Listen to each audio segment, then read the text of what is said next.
कौन हमारा भला कर सकता है, हम किससे मंत्रणा लेते हैं, क्या लक्ष्य है। तो क्या हमारा लक्ष्य दूसरे का भला करना है, बुरा करना है, या अपना भला करना है, या इसी जीवन में अपने माध्यम से प्रभु को प्रकट होने देना है। देखो, ये बहुत सूक्ष्म और महत्व की बात है। मन में विचारों से आदमी परेशान नहीं होता। ये सूक्ष्म बात है, ध्यान से समझ लेना। विचार हमको परेशान नहीं करते। फिर क्या परेशान करता है? विचारों के प्रवाह हमको परेशान करते हैं। तो विचारों का प्रवाह कैसा बनता है?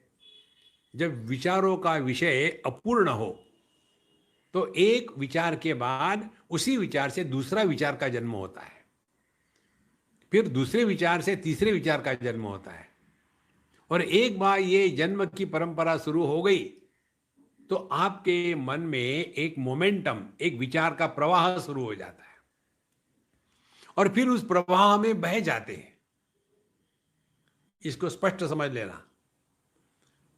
देखो, आप गंगा जी में स्नान कर रहे हैं, बड़ी शांत है, जोर से प्रवाह नहीं है, धीरे से है, तो आप उसको सह सकते हैं। लेकिन यदि बाढ़ आ गई तो गंगा जी वही है, पानी वही है, लेकिन उसका जो बाढ़ का प्रकोप है, जो उसका उसकी जो गति है पानी की, उसके द्वारा बह जाते हैं। इसी प्रकार से मन में विचार हमको परेशान नहीं करते, विचारों का जो प्रवाह है वो हमको परेशान करता है। देखो संतो, ये केवल ऐसा कहना चित्तवृत्ति निरोधः योगः, हम आपको गारंटी देते हैं। किसी भी योगी से पूछ लीजिए, बोलना कसम खा के खाओ, आपकी मत खाने देना, वो अपनी कसम खाओ, बोलना कसम खा के बताओ क्या आपका चित्तवृत्ति निरोध हुआ है। देखो, उससे आदमी दुराग्रही बन जाता है। देखो, और फिर कौन चित्तवृत्ति का निरोध कर रहा है?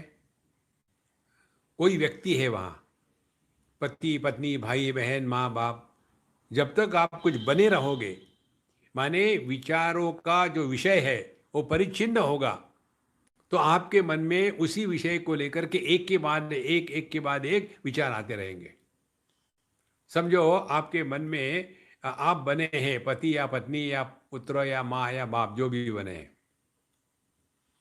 और वो बन करके आप ध्यान के लिए बैठ गए चित्त वृत्ति निरोध करने के लिए। तो आप यदि समझो पत्नी पत्नी है और ध्यान के लिए बैठी हो पत्नी के रूप में, तो विचार किसके आएंगे? पति के। फिर एक के बाद एक विचार। देखो, और फिर उसमें बह गए, और फिर झगड़ा, इन्हीं के कारण मेरे मन में विचार आते हैं। नहीं बाबा, तुमने समझा नहीं विचारों को। और फिर इससे बचे कैसे? देखो, इससे बचने का मार्ग हमारे साधु संत बताते हैं। जब भगवान के नाम का जप करते हैं या भगवान का नाम लो, उसके लिए कोई दीक्षा लेने की आवश्यकता नहीं। भगवान का नाम लेने के लिए ना दीक्षा की आवश्यकता है, ना नियमों की आवश्यकता है। जब मर्जी है ले सकते हैं आप। यदि आप अनुष्ठान कर रहे हो सकाम भाव से, तब जाकर के आप पर नियम लागू होंगे।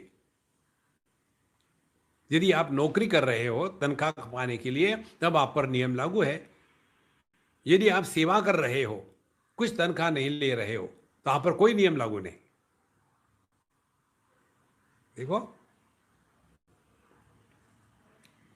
और इसीलिए जब भगवान का नाम लेते हैं, तो उससे क्या होगा? भगवान परिपूर्ण है। जब परिपूर्ण का नाम या चिंतन करेंगे, उसके बाद दूसरा विचार आने के लिए कोई कारण ही नहीं। जैसे राम जय जय राम, अब यह विचार अपने आप में परिपूर्ण है।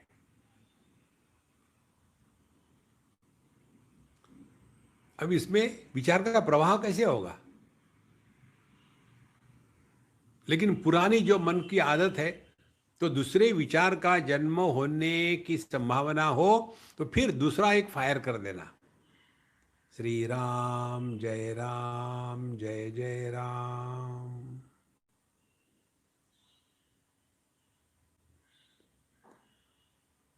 इस प्रकार से हम अपने मन को मंत्रणा देते हैं।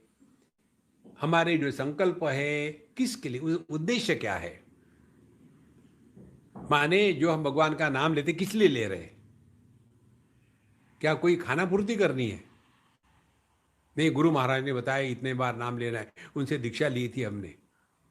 कहीं फंसो मत बाबा। आप जहां ये दीक्षा लेकर के फंसोगे ना, हम आपको गारंटी देते हैं उद्धार कभी नहीं होगा।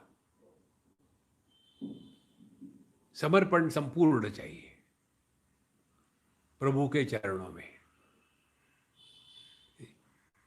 और फिर गुरु महाराज हमारे हृदय में प्रकट हो जाते हैं। भगवान